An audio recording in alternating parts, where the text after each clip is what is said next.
Welcome to Sweet Dreams Storytelling, where we unwind, relax, and drift into dreamland. I'm your host, Mike, and I'm so glad you're joining me tonight. Let's get cozy and settle in. Story for this evening is our adaptation of a beautiful novel by Knowles and Mallory. Here, Legends of King Arthur and His Knights. Chapter 1.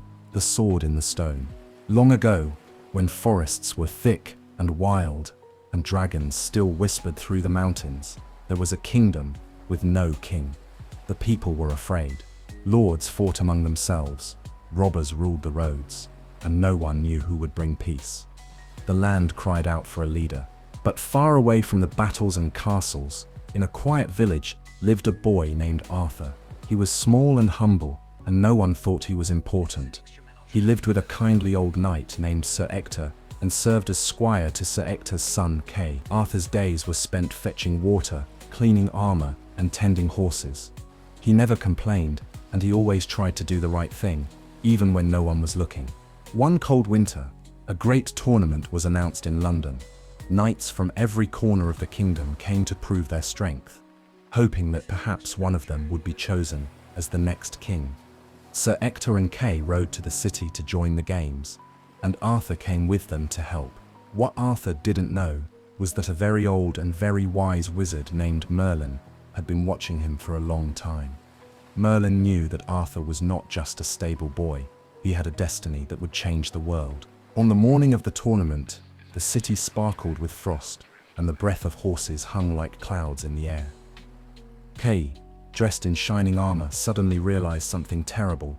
He had forgotten his sword. "Arthur," he shouted, "run back to the inn and get it, quickly." Arthur nodded and ran through the icy streets. But when he reached the inn, the door was locked. He pulled on it and knocked, but no one came. He looked around, worried. What would he do? Then he saw something curious near the churchyard. In the center of the snowy square stood a stone, and in that stone, a sword was stuck fast. The hilt shone with gold, and the blade was silver bright. Carved into the metal were words that shimmered in the light. "Whoso pulleth out this sword of this stone and anvil is rightwise king born of all England." The sword slid free as if it had been waiting for him all along. Arthur looked around. No one was watching. He stepped closer. "Just for Kay," he whispered to himself. He reached out, grasped the hilt with both hands, and gently pulled. Arthur explained, and Kay's eyes grew wide. He took the sword to his father, Sir Ector, who read the writing on the blade and said nothing for a long moment. Then he took the boys back to the stone. He ran back with the sword, holding it tightly. When Kay saw it, he stared. "Where did you get that?" "Arthur," he said softly, "put it back." Arthur did. "Now, try again." He pulled, and once again, the sword came free like it was part of him. Kay tried. Nothing. Sir Ector tried. The sword would not move. Sir Ector knelt before Arthur and said, "You are not my son by blood, Arthur. You were brought to me as a baby by Merlin, hidden from those who would harm you.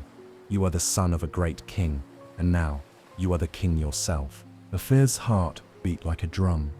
"But I'm not ready to be king," he said. "I don't know how." Sir Ector smiled gently. "That's why you're ready." Word of the sword spread like wildfire. People came from far and wide.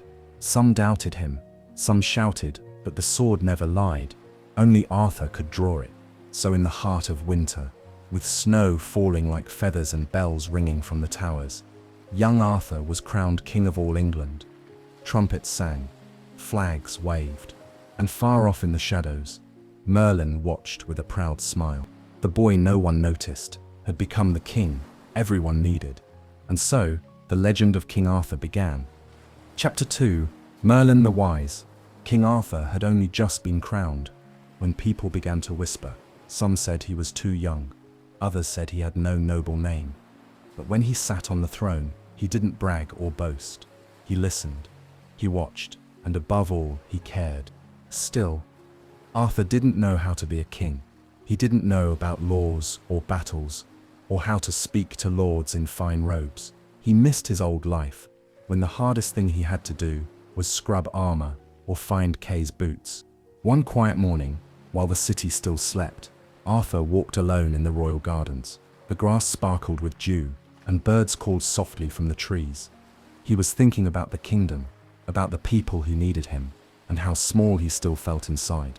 That's when he heard the voice. "You're up early, Your Majesty," said a man, sitting on a stone bench.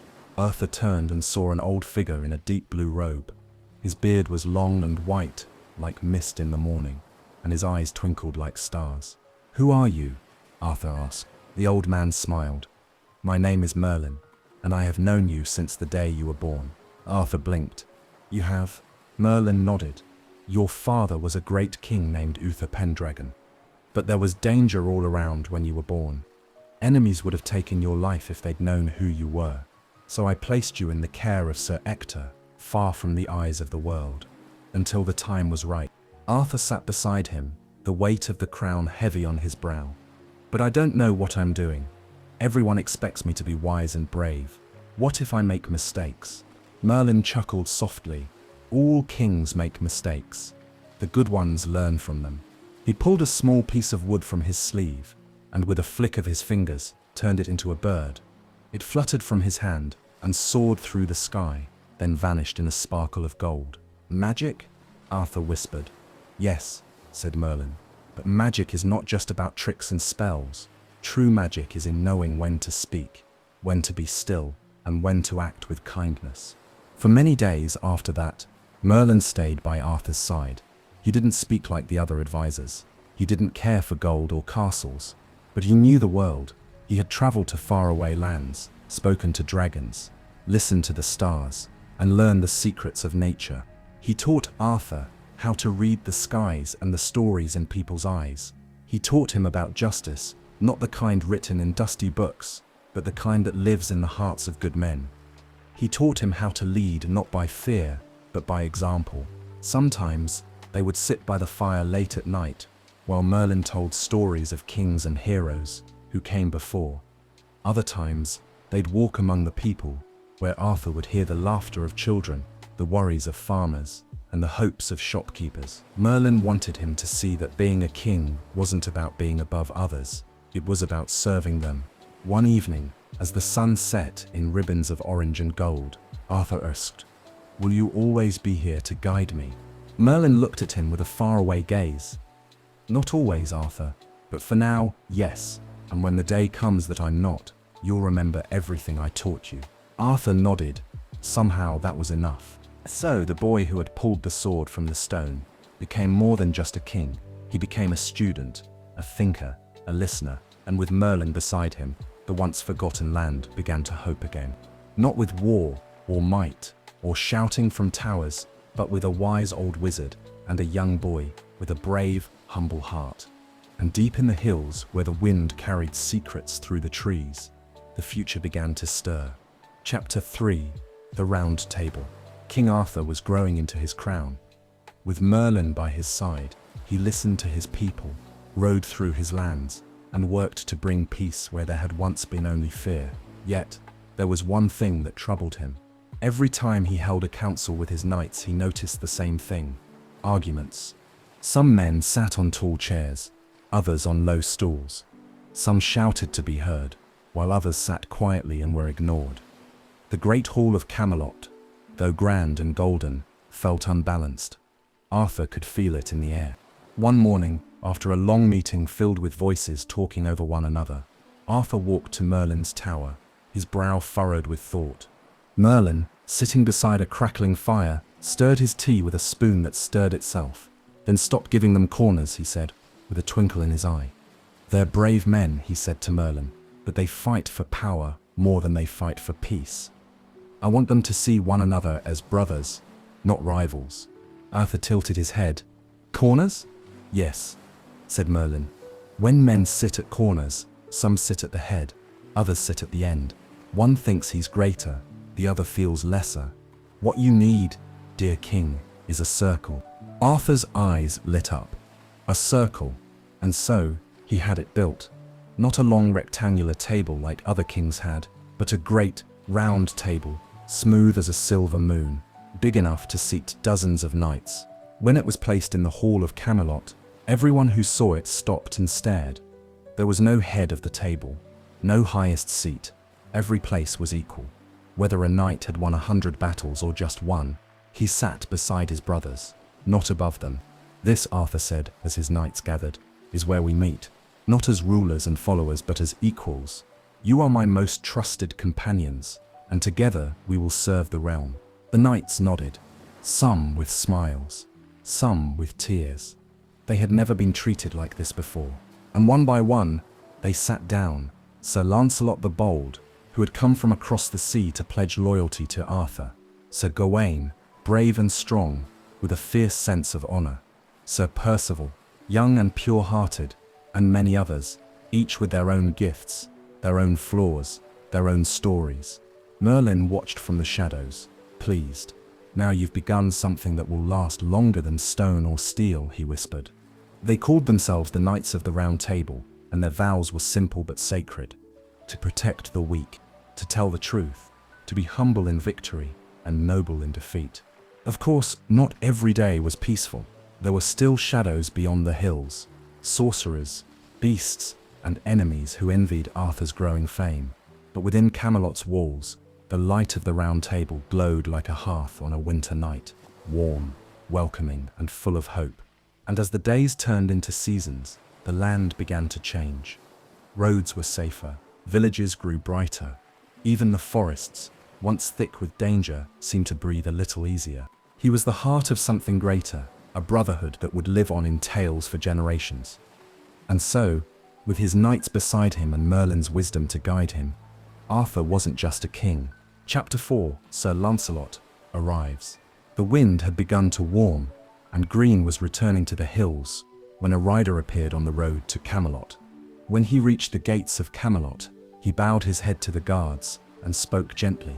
I am Lancelot of the Lake. I seek King Arthur.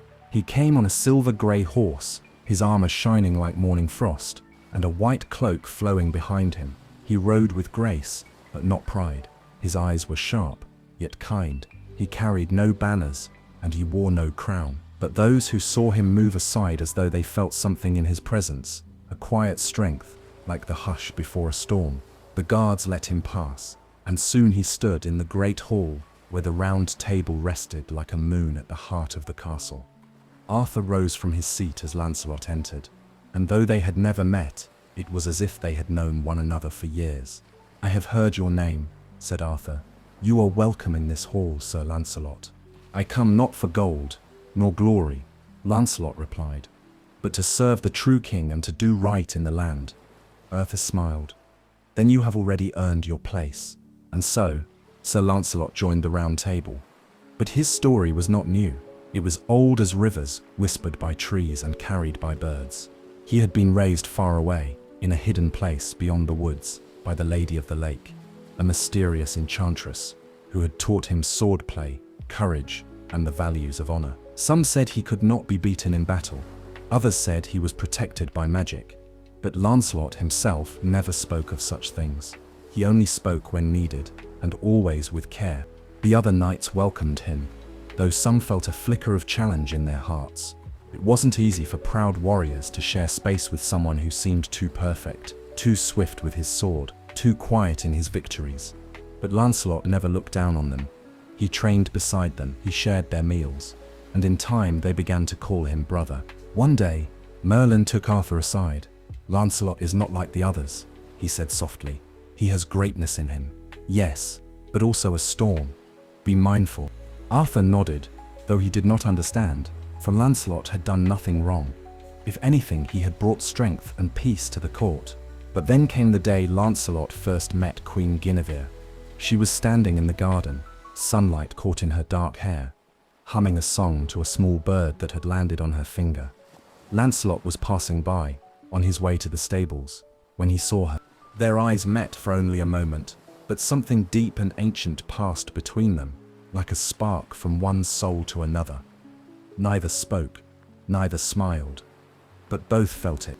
From that day on, Lancelot was no longer quite the same. He still trained, still fought for the kingdom, still served Arthur with all his heart. But he spent more time alone. He looked more often to the garden, and when he smiled, it was softer, sadder. Guinevere too changed. She still sat beside the king and greeted the court with kindness. But now and then her gaze would drift to the window, searching the horizon for someone she could not name. They never spoke of it. They never acted on it. But the feeling lived quietly between them, like a breeze in the halls, gentle but impossible to ignore. Still, Lancelot remained loyal. He rode out to distant lands, fighting giants, rescuing lost villagers, and upholding the code of the Round Table. And every time he returned, the people cheered. Children followed him through the streets. Farmers offered him bread and apples. To them, he was a true hero. To Arthur, he was a friend beyond price. But to Merlin, watching from the tower with his old wise eyes, Lancelot was something else entirely. Strong, the wizard murmured to himself, but not unbreakable. And though no one knew it yet, the arrival of Sir Lancelot had set something in motion. Something beautiful, something painful, and something that would shape the fate of Camelot forever. Chapter 5: The Lady of the Lake. As spring deepened across the kingdom and blossoms opened on the trees, peace held strong in Camelot. The Round Table knights rode across the land, protecting villages, settling disputes, and upholding the laws of King Arthur's just rule. But Arthur himself felt a quiet question stirring in his heart. Though he had pulled a sword from the stone and worn the crown it brought him, that sword, though noble, was not the blade he carried now. The one from the stone had been lost during a fierce battle, shattered as he defended his people. Since then he had carried a lesser weapon, fine but ordinary. "Every king has a sword," he once said to Merlin, "but I do not have mine." Merlin's eyes narrowed, as if listening to something far away. "Then it is time," he said softly, "to visit the lake." So one morning, before the sun had risen high, Arthur and Merlin rode beyond the fields of Camelot, through the forest, where shadows whispered old names, and into the hills where the earth felt ancient and still. They said little, for Merlin seemed to be guiding them, not with maps, but with memory. At last, they came to a hidden valley, wrapped in silver mist, where a quiet lake rested like glass. The water was so smooth it seemed not to move at all, and the air around it was hushed, as though even the birds knew to be silent. Arthur stood at the edge and looked out. "What now?" he whispered, before Merlin could answer. The water rippled. From the center of the lake, a pale arm rose, graceful and slender, glistening with droplets. In its hand, it held a sword unlike any Arthur had ever seen. The blade shone as if lit from within. Its hilt was gold, carved with vines and ancient runes, and the crossguard gleamed with blue stones like frozen stars. Arthur stepped forward, awestruck. A moment later, the waters parted gently, and a woman rose, her hair floating around her like ribbons of moonlight, her gown made of water and wind. She stood just above the surface, as if the lake itself held her aloft. "I am the Lady of the Lake," she said in a voice that sounded like song and silence all at once. "And this is Excalibur, the Sword of Kings. Not just for battle, but for truth, for justice, and for the soul that rules with wisdom." Arthur reached out. She placed the sword in his hands, and as he took it, a warm light ran through him from fingers to chest. He felt stronger, not in muscle, but in spirit. He felt braver, not in heart, but in hope. "This sword is not yours to keep," the lady said. "It is yours to carry. One day, it must be returned." Arthur nodded, understanding more than her words. And with it, she continued, "Take this scabbard." She held out a sheath dark as night and smooth as river stone. "As long as Excalibur rests within it, your wounds shall never bleed. But guard it well, for it is more precious than the blade." Arthur bowed his head. "I will honor it, and I will honor you." The lady smiled, not sadly but softly, like someone who knew too much of the future to be careless with joy. Then with the faintest shimmer of light, she vanished beneath the water. The lake stilled, the mist returned, and it was once again just Arthur and Merlin, beneath the sky. They rode back to Camelot with Excalibur strapped to Arthur's side. Word of the sword spread quickly, and the people cheered when they saw its gleam, but only a few knew where it had come from. Fewer still knew what it would one day cost. For now, though, Arthur stood taller. His knights rode prouder. The kingdom felt steadier, like a song finding its rhythm. And somewhere, far beneath the lake, the lady watched, waiting for the day when the sword would be returned to the water from which it came. Chapter 6. The Green Knight's Challenge. It was the first day of the new year in Camelot, and the great hall was alive with joy. Fires crackled in the hearths, musicians played sweet songs, and the scent of roasted meat and spiced wine filled the air. The knights of the Round Table laughed and told stories, and Arthur, wearing his crown of gold and holly, smiled to see his kingdom at peace. Beside him sat Queen Guinevere, radiant as winter moonlight, and around them gathered his most trusted friends, Lancelot, Gawain, Percival, and many more. Their armor was polished, their swords rested, and for once, there was no battle to prepare for. As the feast reached its height and the laughter grew louder, a sudden silence swept the room. The great doors creaked open. A single rider entered the hall. He was tall, taller than any man there, and unlike anything they had seen before, he wore no armor, only a robe of rich green cloth, embroidered with twisting vines and leaves. His hair was green too, and his beard flowed down like moss from an ancient tree. Even his horse, massive and still, was the color of emerald. But most strange of all, his skin was green, as if he had been carved from the forest itself. He held a great axe, its blade gleaming, and yet his expression was calm, almost merry, like a man entering a dance instead of a king's court. "Greetings, noble knights," the stranger said, his voice deep as thunder through trees. "I come in peace, but not without challenge." Arthur rose from his seat. "You are welcome at our table. Speak your challenge." The Green Knight smiled. "This court is famed for its courage, so let us test it. I offer a game. One of your knights may strike me with my own axe. Strike as hard as he dares, but in 1 year and 1 day he must come to me, and I shall return the blow." A hush fell over the hall. No one moved. Strike a man who offers his neck, only to face the same fate a year later. It was a test, not of strength, but of honor. The Green Knight placed the axe on the floor. "Who among you is bold enough?" The knights glanced at one another. Even the bravest hesitated. Then, from his place at the table, young Sir Gawain stood. He was not the strongest, nor the most famous, but his heart burned with courage, and his voice rang clear. "I will accept your challenge," he said, stepping forward. The Green Knight laughed kindly. "A brave choice, young knight. Take up the axe." Gawain lifted the heavy weapon. The room held its breath. The Green Knight knelt, baring his neck. Gawain raised the axe high and brought it down in a single stroke. The head of the Green Knight fell with a thud onto the floor. But before anyone could speak, the body of the knight calmly stood up, reached down, and picked up his own head. He held it in one hand, and its eyes opened. "Well struck," the head said cheerfully. "Now remember your promise, Sir Gawain. In 1 year and 1 day come to the Green Chapel. There I shall return your blow." Then the Green Knight turned and rode from the hall, head in hand, as the doors closed silently behind him. The feast was over. For the rest of that year, Gawain lived as he always had, noble and kind, generous to the poor, and brave in every battle. But the shadow of the promise followed him, quiet as falling snow. When the time came, he saddled his horse and rode from Camelot alone, heading into the wild unknown to find the Green Chapel and face his fate. Arthur watched him go, pride and sorrow in his eyes. "He will keep his word," said the king softly. And Merlin, standing near, nodded. "Yes, but even the truest knight must face the part of himself that hides in fear." And so, as winter returned and the world turned quiet again, the Round Table waited. And far ahead, through snow and silence, Sir Gawain rode toward a green shadow waiting in the woods. Chapter 7. The Enchanted Forest.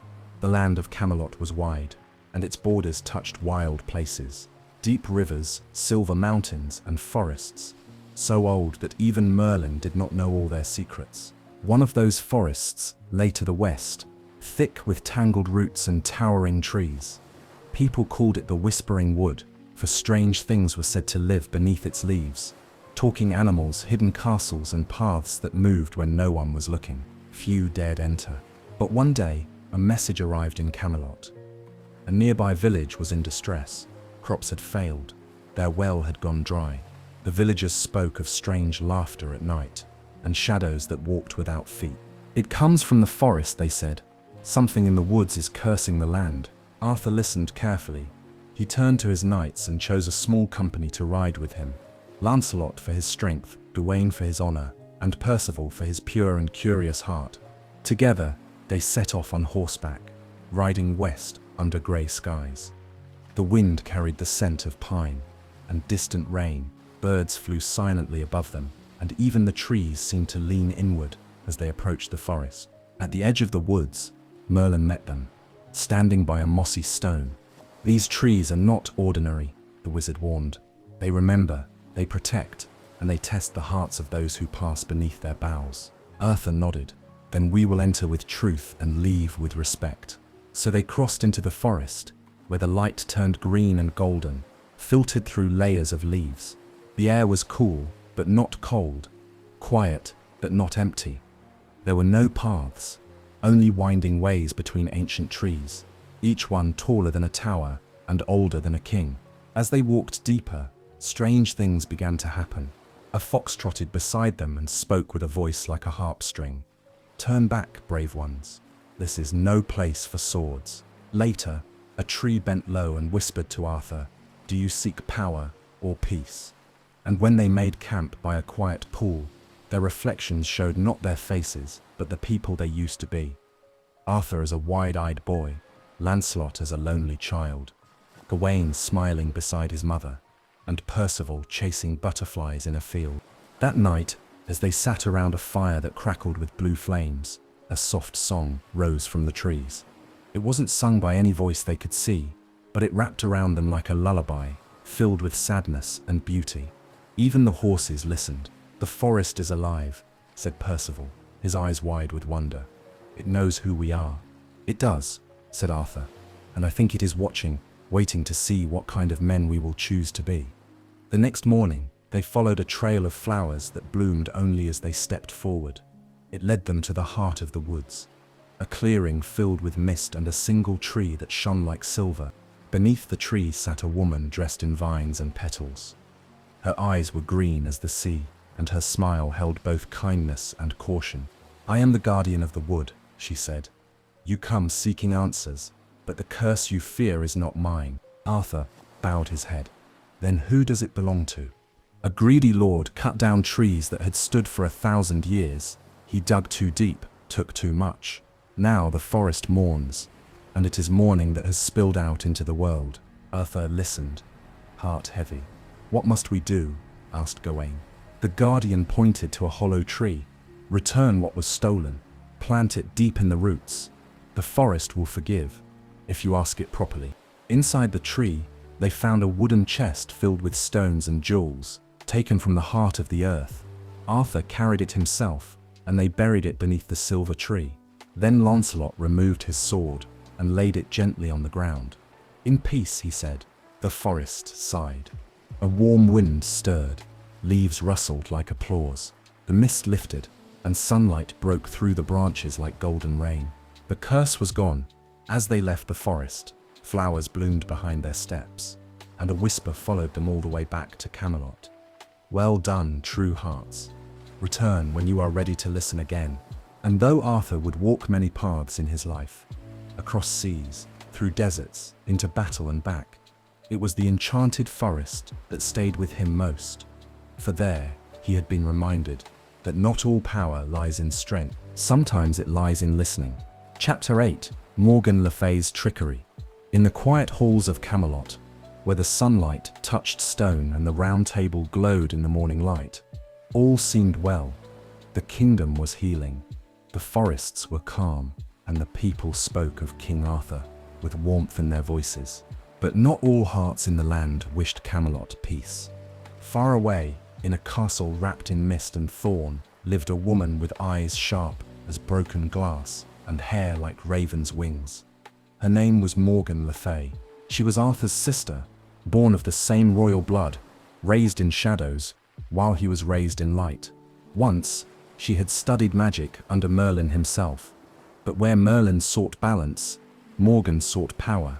Where Merlin whispered wisdom, Morgan sang secrets. And in her heart, she held an old grudge. "Why should he wear the crown?" she muttered to herself. as she gazed into a silver bowl filled with swirling visions. Why should the sword Excalibur be his, and not mine? She watched Arthur from afar, watched his kindness, his victories, his friendships, and the more she watched, the more her envy grew. One night, when the moon was thin and cold, Morgan summoned a wind to carry her to Camelot. Dressed in velvet and silver, she appeared in the court like a dream. The people gasped, for her beauty was dazzling, and her smile could charm stone. Arthur greeted her warmly, unaware of the storm she carried within her. "My dear sister," he said, embracing her. "It has been too long. I've come to see your kingdom," she said sweetly, "and perhaps to offer a gift." She stayed in the castle for several days, smiling, laughing, walking beside the queen and charming the knights. But while the court saw only a graceful guest, Merlin watched from the shadows, his brow furrowed. He knew her too well.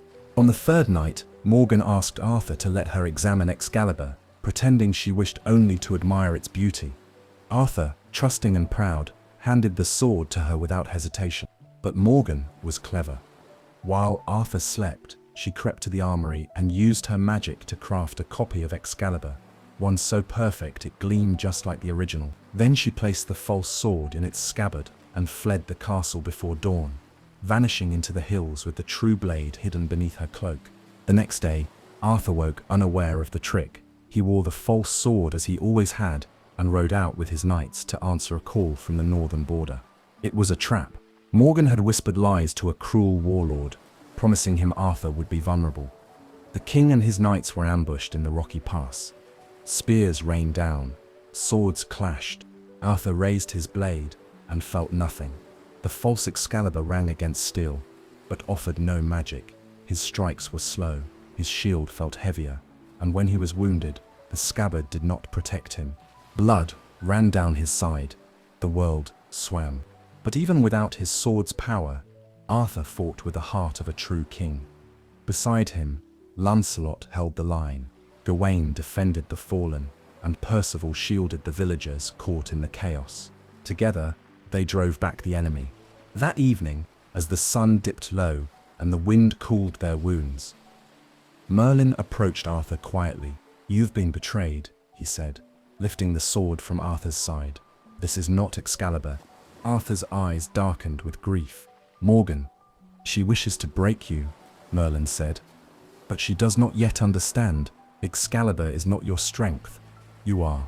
The king nodded slowly. "Then I will not chase her in anger. I will wait. One day, she will return, and when she does, I will still offer her mercy." For that was Arthur's way. Not revenge, but forgiveness. And somewhere in her hidden tower, Morgan Le Fay sat with Excalibur in her hands, and felt, for just a moment, the weight of her brother's kindness. Chapter 9. The Quest for the White Stag. The days were long and golden in Camelot, and peace had returned once more. The trees swayed softly in the summer breeze, and children played in the castle courtyards.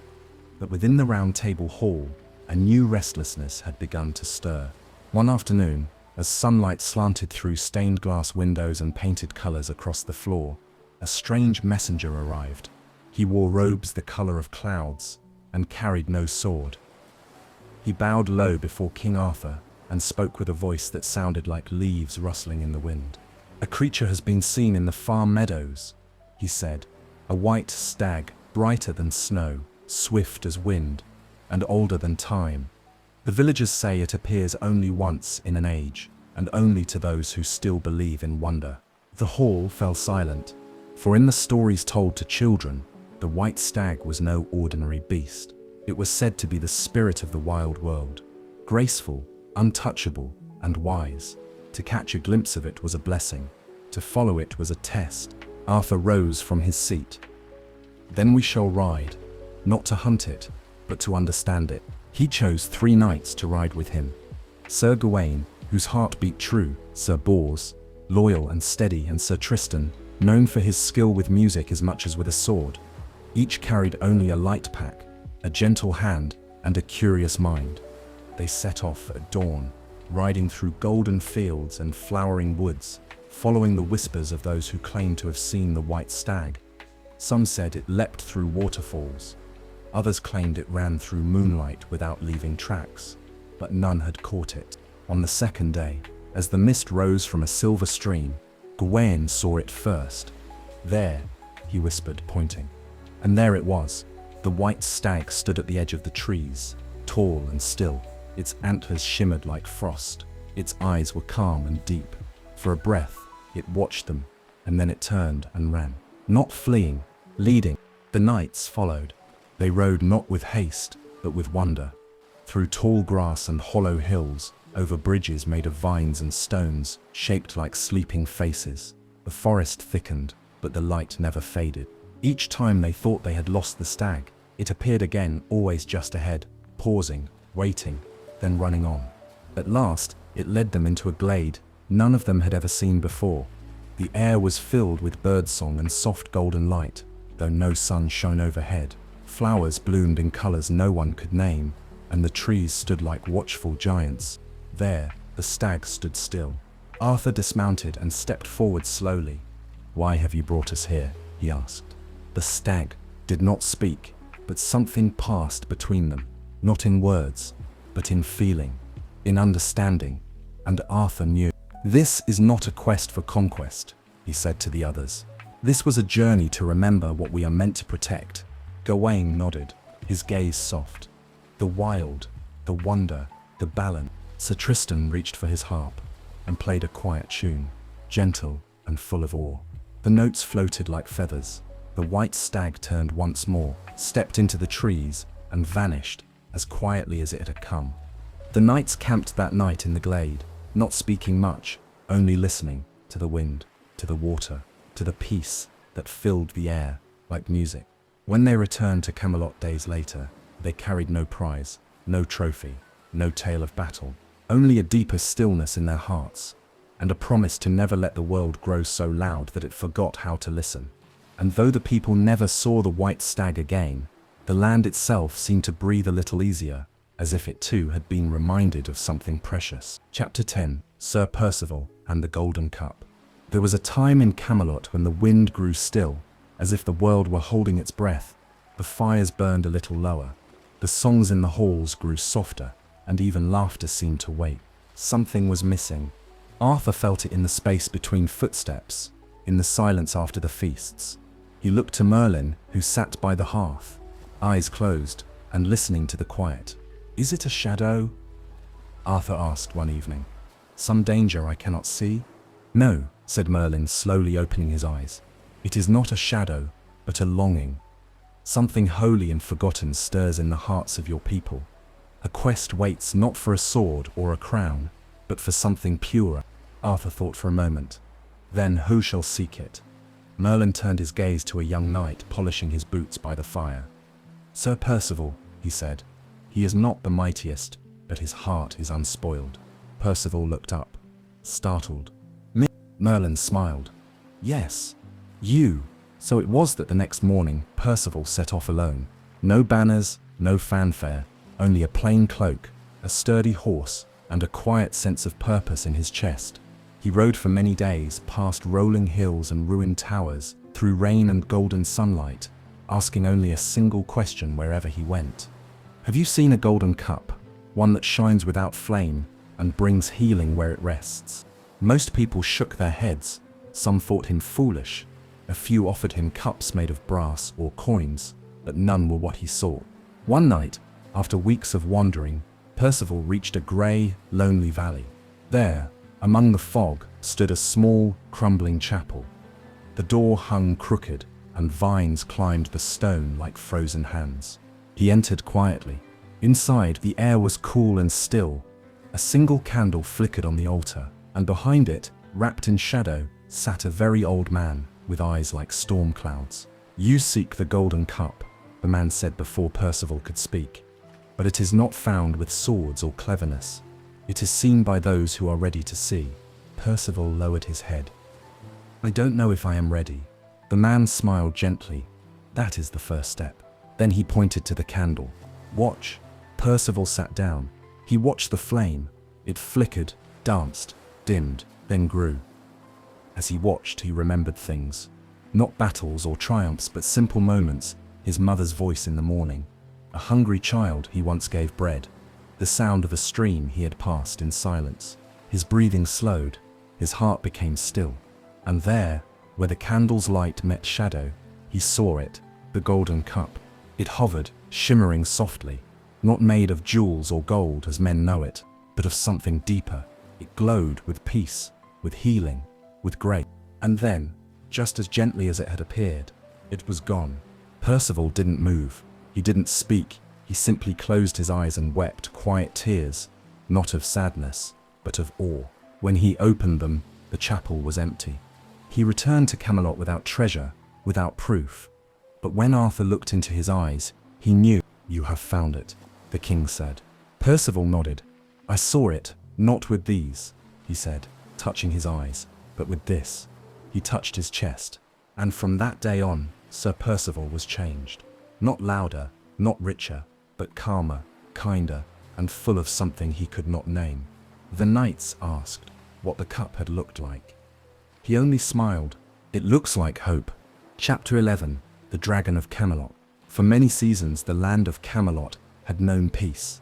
The roads were safe. The harvests were good. Children played freely in the fields, and the bells of the castle rang only for joy. But far beneath the hills, deep where roots became stone, and even the wind dared not wander, something old had begun to stir. It began as a tremble, a rumble so faint it was mistaken for thunder. Then the earth cracked in the southern vale, and smoke curled up from the deep places. The animals fled, the rivers steamed, and the villagers whispered a word not spoken in 100 years. Dragon. Not a beast of stories or dreams, but a real one. Scaled, winged, ancient, and wise in ways men did not understand. It had slept beneath the mountains for centuries, undisturbed, until now. A frightened shepherd brought word to Camelot. It came from the earth, he stammered, eyes like fire, breath like storm. It burned nothing, but it watched us. It watched. Arthur listened, so did Merlin. "The dragon is not evil," said the wizard, "but it is dangerous, and it is angry. Then I must speak with it." Arthur said. Many knights offered to ride with him. Lancelot, Gawain, Bors. But Arthur shook his head. "If I go with weapons, it will see only a threat. I must go as a king and as a man." He took no sword, only his crown, his cloak, and his courage. He rode south past smoking hills and empty fields, until he reached the broken ridge where the earth still smoked. There, in a wide cavern lit by molten stone, the dragon waited. It was vast, its wings folded like thunderclouds, its eyes deep as burning coals. When it spoke, its voice echoed like mountains cracking. "Why do you come, little king?" Arthur stood tall, though his heart pounded. To understand, to make peace. The dragon stared at him for a long time. Then it moved, slowly, its great claws scraping stone. "Men dig too deep," it rumbled. "They take without asking. They build without listening. For 100 years I slept, until your people cracked the mountain for stone. You woke me." Arthur bowed his head. "Then we were wrong. I ask your forgiveness." The dragon's eyes narrowed. "Why should I forgive?" Arthur did not answer right away. He walked to the edge of the cavern and placed his crown on the ground. "Because I would rather lose this," he said, "than rule a kingdom built on harm." The dragon was silent. Then after a long moment it spoke again, but softer this time. Few kings would do this. It reached out a great claw and gently pushed the crown back toward him. "Keep your kingdom, teach it to listen. Let this be your lesson, not in battle, but in balance." Arthur bowed low. "I will." The dragon turned, its wings unfurling in the fiery wind. "I return to sleep. But know this, Arthur Pendragon, I will wake again, if the world forgets." With a rush of heat and a roar like thunder, the dragon flew into the sky and vanished into the clouds. Arthur returned to Camelot, not with a scar or a story of conquest, but with a promise. From that day on, the stonecutters worked only where the land allowed. Forests were replanted, rivers flowed free. The people remembered that strength does not always mean swords, and power is not always won with force. And though they never saw the dragon again, its presence lingered in the quiet hills, in the whispers of the wind, and in the eyes of a king who had learned that true courage is not in fighting monsters, but in listening to them. Chapter 12. The Queen's Secret. In the great hall of Camelot, the sun shone through tall windows, casting colored light across stone floors and polished shields. The round table gleamed. The kingdom was at peace. And yet, beneath the gold and glory, something quiet and uncertain began to stir, like a ripple in still water. It began, as such things often do, with a glance. Queen Guinevere, fair and wise, sat beside King Arthur every day, his crown, his comfort, his dearest friend. The people loved her, and so did the court. She was kind without being soft, and strong without being hard. But in her heart she carried a secret, one she never meant to grow, one she never dared to name. For Sir Lancelot, the bravest of Arthur's knights, had a heart that mirrored hers. He loved deeply, and with quiet devotion, and though he never said it aloud, it showed in the way he looked at her, not as a queen, but as someone he could not stop remembering. They never spoke of love, not once, but it lived between them like a candle kept just out of reach, flickering, warm, and forbidden. Lancelot avoided her when he could. He rode often to distant villages, always volunteering to go where no one else would. He fought with honor. He returned with wounds, and each time he returned, he bowed before the queen and said only, "My lady." Guinevere would smile, but her eyes were sad, because she knew. And Arthur, wise as he was, began to feel the silence between them. He loved them both, his queen and his dearest friend. And so when he saw the way their eyes flickered across a room, or how Lancelot's voice softened only for her, Arthur felt not anger, but sorrow. One evening, he sat alone with Merlin, beneath the stars. "I trust them," Arthur said quietly. "But trust does not still the heart." Merlin looked into the night sky. "Some love is meant to be spoken, some love is meant to be carried, and some love, Arthur, is too big for this world." The king closed his eyes. "I wish things could be simpler." "They never are," Merlin replied. "But how you face them, that is what makes a king." And so Arthur said nothing. He held no trial. He made no decree. He simply continued to love both of them in the only way he knew how, with patience and dignity. But secrets, even the quietest ones, can grow heavy.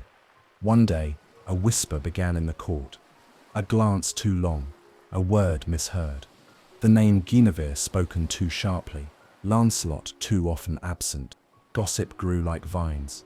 And though Arthur never spoke of it, others began to wonder.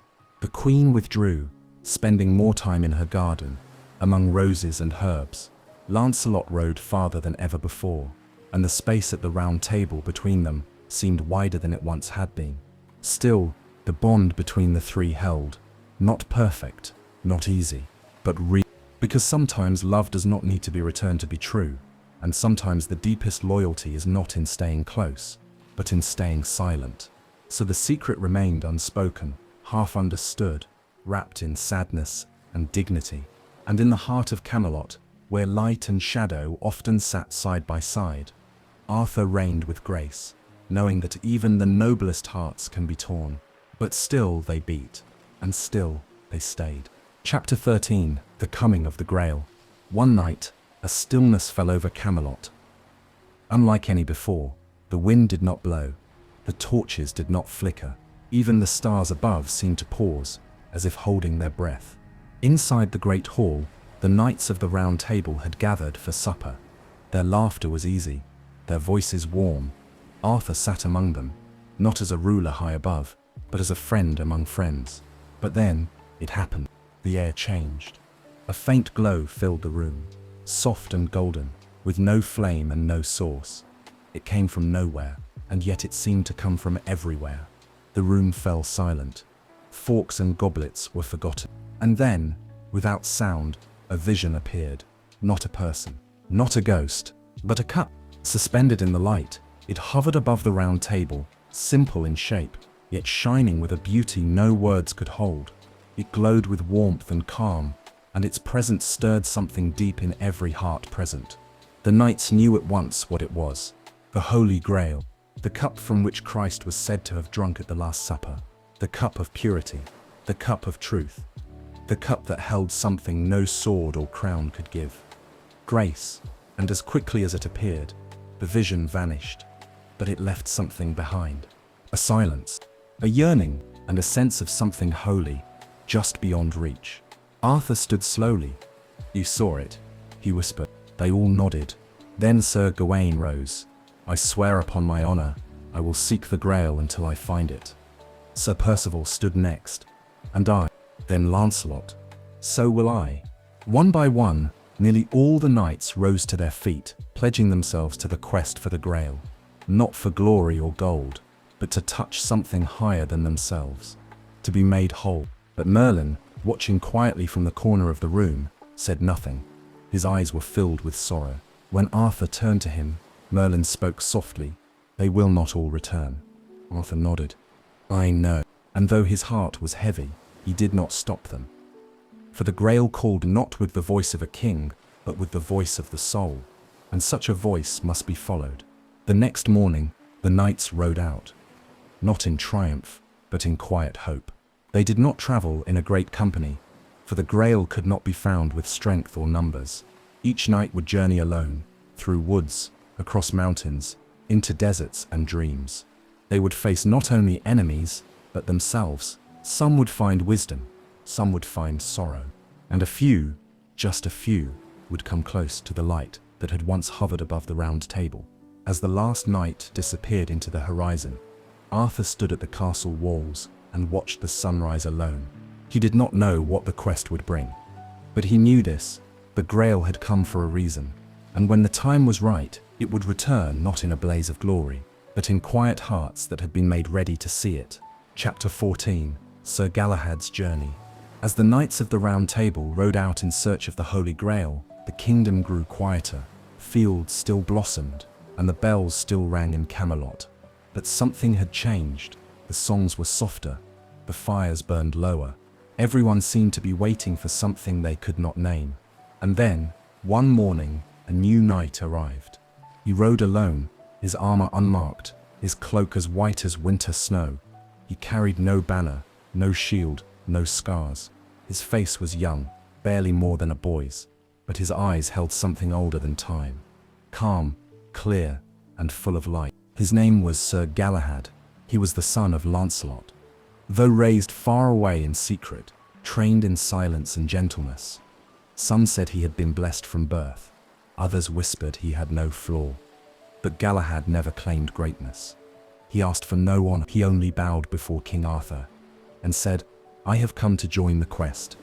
Arthur looked into his eyes and felt something stir in his soul, something still and shining. "You are welcome here," the king said. That night, Merlin stood beneath the stars, looking out beyond the walls. "He is the one," the wizard murmured to the wind, "the one who may go where others cannot." And so Galahad rode, not with fanfare, but with grace. He journeyed through deep forests and across silent plains. He crossed rivers that sang to him and mountains that listened. Where others saw danger, he saw wonder. Where others fought, he forgave. In one village, he healed a sick child with only a word of comfort and a sip of clean water. In another, he brought peace between two warring brothers, simply by sitting beside them and listening. No sword was drawn, no enemy struck him, for there was no darkness in him to call it forth. Many times, he was tested, not with monsters, but with choices. A golden crown offered in exchange for turning back. A path lined with cheers and roses, but it led away from the light. Each time, Galahad chose the quiet road, the humble gate, the silent prayer. And then, one night, after many long days of riding, he reached a clearing bathed in silver light. The trees parted like curtains. The stars above seemed to hold still. There, upon a stone table, rested the Holy Grail. It did not glow with fire or thunder. It was not large or grand, but it pulsed gently with peace, more beautiful than anything Galahad had ever seen, and simpler than he could have imagined. He did not touch it. He knelt before it, and as he did, the air changed. A great warmth filled the clearing. A voice rose, not loud, but endless. "You have come not because you sought greatness, but because you were ready to serve." Tears filled Galahad's eyes, and then, He smiled. In that moment, something in him lifted. He felt no pain, no fear, no weight, only light, as though the world itself had let go. And when the sun rose, the clearing was empty. The Grail was gone, and so was Galahad. Some say he was taken into the heavens. Others say he became one with the light. But all who heard his story knew the truth. The Grail was not a prize to be held, but a grace to be seen. And only the purest heart could ever truly behold it. Back in Camelot, when the knights returned, weary and changed, Arthur listened to their tales. Some had seen only shadows. Others had glimpsed the Grail from afar. But all spoke of Galahad, not as a boy, not as a knight, but as a light they had followed in the dark. And Arthur knew the Grail had been found, not by might, but by a heart unburdened by pride. Chapter 15. The Return to Camelot. The seasons turned slowly while the Knights of the Round Table were away. Spring folded into summer, and summer into a long, thoughtful autumn. Camelot stood strong, but it no longer rang with the laughter of all its knights. Their absence was felt like the hush after a song. In the towns and villages, people still spoke of the Grail in hushed voices, wondering where it might be, who might have seen it, and what it truly meant. But none could answer. Only the wind carried whispers of the journey, and the stars seemed to know more than they would say. Then, at last, the first knights returned. They came one by one, weary and worn, not from battle, but from what they had learned. Sir Bors returned with his sword sheathed and a new gentleness in his voice. He had not seen the Grail, but he had found forgiveness for an old enemy and for himself. Sir Percival returned with a faraway look in his eyes. He had come close, so close, and though he had not touched the Grail, he carried its memory like a lantern inside him. Sir Gawain, brave and loyal, came home with sorrow in his steps. He had fought many trials, but in one moment of anger, he had turned away from what mattered most. Still, Arthur welcomed him with open arms, and others came too, each with different stories. Some had faced fear, some had found faith, some had returned with nothing at all, but the knowledge that not all quests are meant to be finished. But not all returned. Many chairs at the round table remained empty. Arthur looked upon his knights, his family, and though he was proud, his heart ached. He saw how the Grail had changed them, not broken them, but stretched them, softened them, reminded them of who they were beyond armor and glory. He stood and raised a hand. "My friends," he said, "you left in search of a sacred cup, but you brought back something just as holy: wisdom, humility, and the courage to know what matters most." The knights bowed their heads, not in shame, but in quiet respect. And in that silence, the round table felt whole again. Not because every seat was filled, but because every soul there had returned a little wiser. That night, candles flickered in every window of Camelot. Music floated through the halls, not loud and triumphant, but low and full of wonder. And though Galahad did not return, his spirit lingered, not as a ghost, but as a feeling, a hush in the heart, a reminder that some light cannot be held, only followed. In the days that followed, the knights no longer boasted of their strength. They listened more. They asked questions. They rode not to seek praise, but to protect what was good and quiet and growing. Arthur sat once more at the round table, not as a king seeking greatness, but as a man grateful for what remained. And Camelot, for a little while longer, shone, not with glory, but with grace. Chapter 16. The Last Battle. The days in Camelot passed quietly now. The kingdom was older, slower, the fields still bloomed, and the bells still rang. But a shadow had begun to drift across the edges of the land. Not a storm of wind or rain, but something colder, quieter. It began with whispers that Sir Lancelot and Queen Guinevere had once loved in secret. Whispers that Arthur had known and done nothing. Whispers that loyalty had turned to betrayal. Some believed them, some didn't, but the damage was done. Old wounds reopened. Trust began to crack, and into that silence stepped Mordred, Arthur's own nephew, proud and clever, with eyes that saw too much and a smile that bent like a crooked blade. He had grown up in Camelot's light, but he did not walk in it. He resented what Arthur had built. He wanted the throne for himself, not to serve but to rule. When Arthur rode north to settle a dispute between distant lords, Mordred remained behind and declared himself king. He sat in Arthur's seat. He took Arthur's crown, and the people, tired, uncertain, divided, did not rise against him. When Arthur heard, he returned with the knights who still stood beside him, and on a grey morning, beneath a sky heavy with clouds, two armies faced each other in a valley once known for flowers. Arthur stood with Sir Gawain at his side, his armor dulled by time, but his eyes still bright with purpose. "This is not what I dreamed," Arthur whispered. "Not the end I hoped for." "No," said Gawain softly, "but it is the end we must meet, with honor." The battle began like a slow breath held too long. Then, in a flash of steel and sound, it broke open. Knights who had once shared bread now crossed swords. Brothers turned their shields on one another. The valley trembled beneath the weight of memory and war. Arthur fought with the strength of a younger man and the wisdom of an older one. He cut through the chaos, searching for Mordred, and at last, they met. Uncle and nephew, king and traitor. "Why?" Arthur asked, his voice tired. "Why this?" Mordred did not answer. They fought. It was a short fight, a fierce one.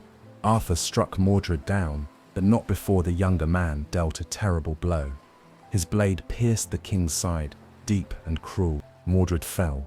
Arthur staggered. The battle ended with smoke and silence. Few knights remained. The field was red with the memory of what had been. Arthur, pale and wounded, was carried from the field by Sir Bedivere, the last of his most faithful knights. They came to the edge of a dark lake, the same lake where Arthur had once received Excalibur. The king, breathing slowly now, looked to the sword at his side. "Bedivere," he said, "take Excalibur and return it to the water." Bedivere nodded, but when he held the sword, so beautiful, so full of history, he could not let it go. Twice he returned, saying he had thrown it, and twice Arthur asked, "What did you see?" When Bedivere finally obeyed and cast the sword into the lake, a hand rose from the water, graceful, glowing, catching the blade before it fell beneath the surface. Then both hand and sword disappeared into the depths. Arthur smiled faintly. "Now it is done." A boat appeared, drifting across the misty lake. Its sails were white, its oars moved without a sound, and within it stood three women, dressed in black and silver. They did not speak. They only reached out their arms. Arthur looked at Bedivere. "Comfort yourself," he said, "for I am going to a place where I may rest and be healed." Then they carried him into the boat, and it drifted across the water, into the mist, and was gone. Camelot was never the same. The Round Table stood silent.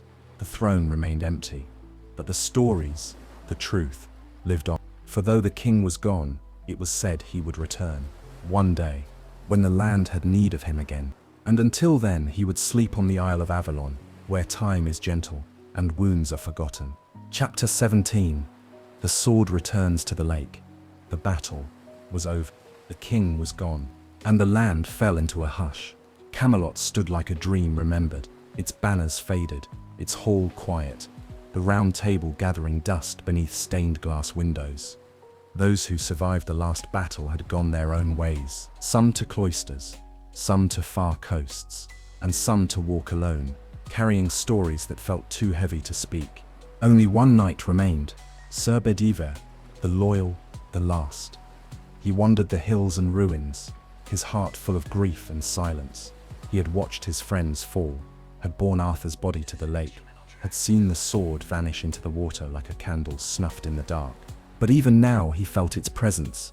Excalibur, the sword of kings, the gift of the Lady of the Lake, the light of Camelot, and though it had been returned, its memory lingered.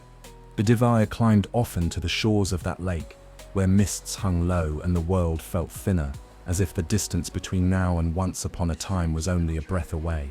He would kneel by the water and whisper, "Are you still there?" And sometimes, the lake would ripple. One evening, as the sun dipped low and the sky turned the color of old gold, Bedivere saw something move beneath the surface, just a glimmer, just a gleam, and then the water stilled. He knew then that the sword was sleeping, not buried, not lost, sleeping, waiting. For one day, the sword would be needed again, when the world was ready for courage that served, not ruled.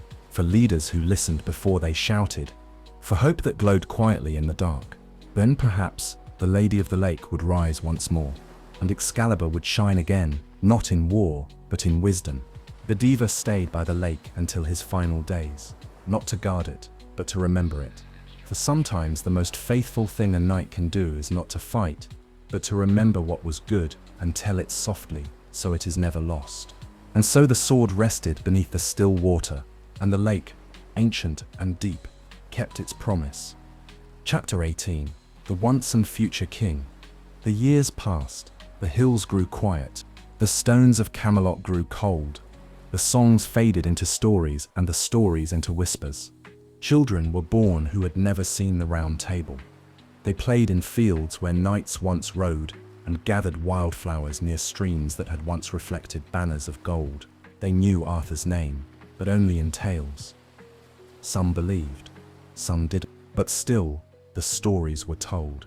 They spoke of a boy who pulled a sword from stone, of a wizard with stars in his eyes, of a queen, both kind and sorrowful, of brave knights and lost friends, and a cup that glowed like grace. And always at the heart of every story, there was Arthur. Not just a king, but something more, because Arthur did not die. Not truly. He had been taken to Avalon, a hidden isle where the air was always soft and the sky never darkened, where wounds did not ache and sorrow did not follow. There, Arthur slept, not as a man lost to time, but as a king waiting for the right time. Waiting for a day when the world would need him again, when the land was broken, when hearts were weary, when courage had been forgotten. Then they say, the king would rise. Not with thunder, not with armies, but with hope. He would come with kindness in his hands and light in his eyes. And the people would remember. They would remember what it meant to follow someone, not because he ruled them, but because he served them. And Excalibur would return, and the Round Table would rise again, and the land would heal. Until then, he sleeps, but the legend lives. In every quiet act of courage, in every choice to forgive, in every voice that speaks truth when it is hard. He is not just a king of the past. He is the once and future king, and he is never truly gone. Thanks for spending this quiet time with me here at Sweet Dream Storytelling. I hope you're feeling relaxed, peaceful, and ready for a restful sleep.